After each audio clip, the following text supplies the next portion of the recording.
रहीम अस्सलाम वालेकुम। कैसे हैं आप सब? उम्मीद करती हूँ बिल्कुल ठीक होंगे। अल्लाह पाक कैसे हंसता मुझका तवाबाद रखे। आज मैं आपके साथ पाए बनाने की बहुत ही ज़बरदस्ती कमर्शियल रेसिपी शेयर करने वाली हूँ। किस तरीके से ढाबे पर पाए को बनाया जाता है, किस तरीके से हम वही टेस्ट अपने घर में ला सकते हैं, और बहुत ही इजी तरीका है, बहुत ही इजी वे में आप अपने घर में इसको घर के मसालों के साथ बनाइए। बिल्कुल बाहर वाला टेस्ट मिलेगा आपको। तो एक बार इस रेसिपी को ज़रूर ट्राई कीजिएगा, आप खुद मान जाएंगे कि वाकई इस तरीके से ही पाए जो है ढाबे पर बनाए जाते हैं और वही टेस्ट हमें अपने घर में मिला है। तो वीडियो अच्छी लगी हो तो लाइक शेयर ज़रूर करते हुए जाइएगा, और अगर चैनल पर पहली बार हैं तो सब्सक्राइब करके बेल नोटिफिकेशन को भी ऑन कर दीजिएगा। तो चलिए अब शुरू कर लेते हैं अपने यहाँ पर पाए बनाने के लिए। तो यहाँ पर देखें मेरे पास ये 2 पाए हैं गाय के, और इसको मैंने बहुत ही अच्छे से वॉश कर लिया है सिरका वगैरह डाल के, ताकि अच्छे से इसकी स्मेल भी निकल जाए और ये अच्छे से साफ़ भी हो जाए। तो यहाँ पर ये देखें कुछ खड़े मसाले हैं मेरे पास। काली मिर्चें हैं, ज़ीरा है, बड़ी इलायची है, लौंग है और तेज़ पत्ते हैं। कितनी क्वांटिटी में ये मैंने स्क्रीन पर मेंशन कर दिया है आपको। तो यहाँ पर नमक डाल देते हैं 1 टेबल स्पून, और यहाँ पर ½ टी स्पून हल्दी डाल देते हैं। इसके बाद यहाँ पर मैं डाल देती हूँ 2 दालचीनी के टुकड़े डाल दिए हैं मैंने, और इसके अंदर में 4 से 5 हरी मिर्चें साबुत ही ऐड कर देते हैं। और इसके अंदर अब डाल देंगे पानी, तकरीबन 1.5 लीटर में यहाँ पर पानी ऐड कर रही हूँ, क्योंकि हमें यहाँ पर इसकी यखनी तैयार करनी है। यखनी वाले जो पाए बनते हैं ना, बहुत ही टेस्टी बन के तैयार होते हैं। तो ज़रूर आप इस रेसिपी से बनाकर देखिएगा, आपको वाकई बहुत ही अच्छा सा टेस्ट मिलेगा और बहुत ही अलग तरीका है ये बनाने का। यहाँ पर देखें मैंने इसको चूल्हे पर रख दिया है। अब कवर लगा देते हैं, तकरीबन आधे घंटे के लिए इसको पकने के लिए छोड़ देंगे मीडियम टू लो फ्लेम पर। यहाँ पर देखिए पाए भी हमारे जो हैं काफ़ी अच्छे से गल चुके हैं और कुक हो चुके हैं, बहुत ही अच्छे से, तकरीबन 90% ये कुक हो गए हैं। अब पाए को हमने अलग कर देना है, और इसकी जो नीचे यखनी आपको नज़र आ रही है उसको हम अलग कर देंगे। तो यहाँ पर देखें ये 90% तक कुक हो चुके हैं, इनको हमने अलग बाउल में निकाल देना है। और फिर जब हम मसाला भूनेंगे ना, उसके बाद हम ये पाए को ऐड कर देते हैं। तो ये देखिए मैं निकाल लेती हूँ सारे ही पाए को, क्योंकि दिखने में ही लग रहा है ये काफ़ी अच्छे से कुक हो चुके हैं और बहुत ही अच्छी सी अभी से ही खुशबू आ रही है, जबकि मैंने इसके अंदर अभी कोई ऐसे मसाले नहीं ऐड किए हैं। अब यहाँ पर देखिए यखनी हमारी रह गई है। अब इसके अंदर से जो खड़े मसाले हमने डाले थे ना, उसको हमने रिमूव कर देना है, क्योंकि अब इसका कोई काम नहीं है, इसका सारा जो है फ्लेवर निकल चुका है। यहाँ पर देखें प्याज ले लेते हैं।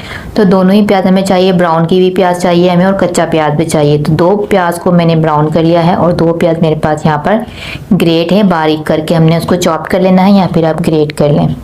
अब यहाँ पर 1 कप दही है। इस दही के अंदर हमने मसालों का मिक्सचर तैयार करना है। यहाँ पर मैं धनिया पाउडर ऐड कर रही हूँ 1 टेबल स्पून, ½ टी स्पून मज़ीद और हल्दी ऐड करूँगी। 2 टेबल स्पून में यहाँ पर कश्मीरी मिर्चें ऐड कर रही हूँ, काफ़ी अच्छा सा कलर आएगा इससे। और 1 टीस्पून में यहाँ पर डाल रही हूँ भुना कुटा ज़ीरा, 1 टीस्पून गरम मसाला पिसा हुआ डाल दिया है, 1 टेबल स्पून क्रश किया हुआ धनिया डाला है, और 1 टीस्पून में नमक और ऐड कर दिया है मैंने। आधा टीस्पून नमक मैंने इसकी यखनी में डाला था, और 1 टीस्पून अब मैंने ऐड कर दिया है। बाकी अब अपने टेस्ट के हिसाब से डाल सकते हैं। अब यहाँ पर देखें एक पतीला ले लेते हैं, जिसके अंदर हमने ये पाए तैयार करने हैं। आधा कप ऑयल डाल दिए हमने, और ये कुछ खड़े मसाले हैं वो हमने ऐड कर दिए हैं इसके अंदर। अब इसी के साथ हम कच्चा प्याज ऐड कर देंगे, और इसको हमने हल्का सा सौटे कर लेना है। प्याज को हम ज़्यादा ब्राउन नहीं कलर देंगे, यहाँ पर सिर्फ हल्का सा सॉफ्ट होने तक प्याज को हमने फ्राई कर लेना है। यहाँ पर ये देखिए बस इतना ही हमें प्याज को फ्राई करना है। इसके बाद जो हमने दही के साथ मसालों का मिक्सचर तैयार किया था वो इसके अंदर ऐड कर देते हैं। अब इसको प्याज के साथ ही भून लेते हैं, तकरीबन 1 मिनट तक इसको हमने भूनना है प्याज के साथ। अब इसके अंदर लहसुन अदरक का पेस्ट ऐड कर देते हैं। तो यहाँ पर मैं लहसुन अदरक का पेस्ट भी डाल रही हूँ, तकरीबन 1 टेबल स्पून भर के मैं यहाँ पर लहसुन अदरक का पेस्ट डाल दूंगी, और इसको भी इसी के साथ भून लूँगी। इसका ऑयल अलग हो जाए जब तक हमने इसको भून लेना है। तो यहाँ पर मसाला हमारा बहुत ही अच्छे से भुन चुका है और ऑयल इसका अलग होने लगा है। अब यहाँ पर हम पाए ऐड कर देते हैं। सॉरी, उससे पहले मैंने यहाँ पर ब्राउन प्याज ऐड करना है, जिसको मैंने बहुत ही अच्छे से कूट लिया है। कूटना है प्याज को, पीसना बिल्कुल नहीं है। तो ब्राउन प्याज ऐड करने के बाद थोड़ा सा पानी मैंने ऐड किया है, ताकि अच्छे से इसकी भुनाई हो सके, मसाला हमारा नीचे बॉटम के साथ लगे नहीं। तो ये देखें प्याज के साथ भी ये मसाला हमारा बहुत ही अच्छे से भुन चुका है। अब इसके अंदर हम पाए ऐड कर देंगे जो कि हमने यखनी से अलग कर दिए थे। अब इस पाए को हमने इस मसाले के साथ भून लेना है। तकरीबन 2 से 3 मिनट तक हमने इसकी भुनाई करनी है बहुत ही अच्छे से, ताकि मसालों का फ्लेवर जो है सारा इस पाए के अंदर आ जाए। इस तरीके से आप पाए बनाएंगे ना तो आप देखेंगे आपके पाए के अंदर एक बहुत ही अच्छी सी खुशबू भी आएगी।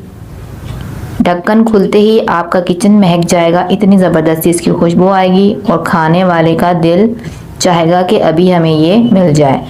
तो बहुत ही अच्छा सा इसका टेस्ट आता है। अब यहाँ पर देखें मैं इसको भून रही हूँ, तकरीबन 2 मिनट तक मैंने इसको भून लिया है। और अब इसके अंदर हम पानी ऐड कर देंगे। तो पहले हमने इसकी यखनी ऐड करनी है, जो कि इसकी यखनी हमने निकाल के साइड पे कर ली थी। तो भूनने के बाद पाए को यखनी ऐड करेंगे हम। तो यहाँ पर देखें पहले मैं यखनी ऐड कर रही हूँ। अब यखनी के अलावा हमें और पानी चाहिए होगा इसके अंदर, क्योंकि यखनी हमारी कम है। तो यखनी के अलावा मैंने मज़ीद 1 लीटर और पानी इसके अंदर ऐड कर दिया है, क्योंकि पाए जो है हमारे अच्छे से अभी गले नहीं थे, 90% तक ही वो कुक हुए थे।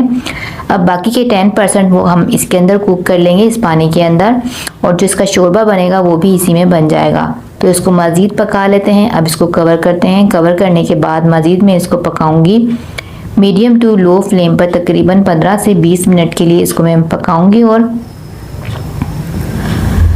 तो अब यहाँ पर देखें तकरीबन इसको मैंने हटाया है, 20 से 25 मिनट तक इसको मैंने पकाया है मीडियम टू लो फ्लेम पर। अब यहाँ पर आप देख सकते हैं थोड़ा सा इसका जो शोरबा है वो पतला है। इसके शोरबे को हमने थोड़ा सा थिक लाने के लिए, थिकनेस लाने के लिए यहाँ पर मैंने आधा कप पानी ले लिया है और 2 टेबल स्पून कॉर्नफ्लोर मिलाएंगे। ये स्लरी बनाएंगे। ये वाली स्लरी, ये वाला स्टेप जो है पकवान वाले या फिर ढाबे वाले करते हैं, और जो कि काफ़ी अच्छा सा टेस्ट भी देता है और हमारे पाए का जो लुक आता है बहुत ही अच्छा सा बनता है।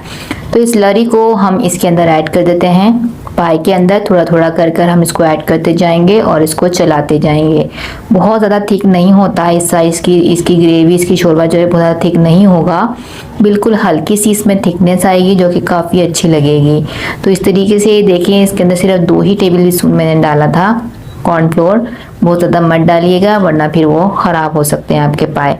यहाँ पर देखिए इसको एक बार मैं फिर कवर करके पका लेती हूँ, जो हमने कॉर्नफ्लोर डाला है उसका कच्चापन ख़त्म हो जाए। तो यहाँ पर देखिए 15 मिनट के लिए मैंने इसको मज़ीद और पकाया है। आप देख सकते हैं इसकी ग्रेवी जो है, इसका जो शोरबा है कितना अच्छा सा बन चुका है और ऑयल सारा ऊपर आ चुका है। अब आप देखें ये बहुत ही अच्छे से इसकी सेट हो चुकी है इसका शोरबे की जो है थिकनेस। और ऊपर से हमने डाल देना है ये जो इसके लवाजमात होते हैं, हरी मिर्चें, हरा धनिया चॉप किया हुआ और अदरक के स्लाइसेस। तो यहाँ पर ये देखिए हमारे पाए बन के रेडी हो चुके हैं। अब हम इनको सर्व कर देंगे। अब आप इसको खाइए, ज़बरदस्त लगेंगे आपको। गरम गरम नान के साथ इसको सर्व करें, बहुत ही टेस्टी और बहुत ही अच्छी सी इसकी खुशबू आ रही है। तो ज़रूर बनाइएगा अपने इसको दावतों में या किसी भी तरीके से आप इसको सर्व करना चाहें कर सकते हैं। तो रेसिपी अच्छी लगी हो तो लाइक कीजिएगा, शेयर कीजिएगा, अपना ख्याल रखिएगा, मुझे अपनी दुआओं में याद रखा करें। अल्लाह हाफ़िज़।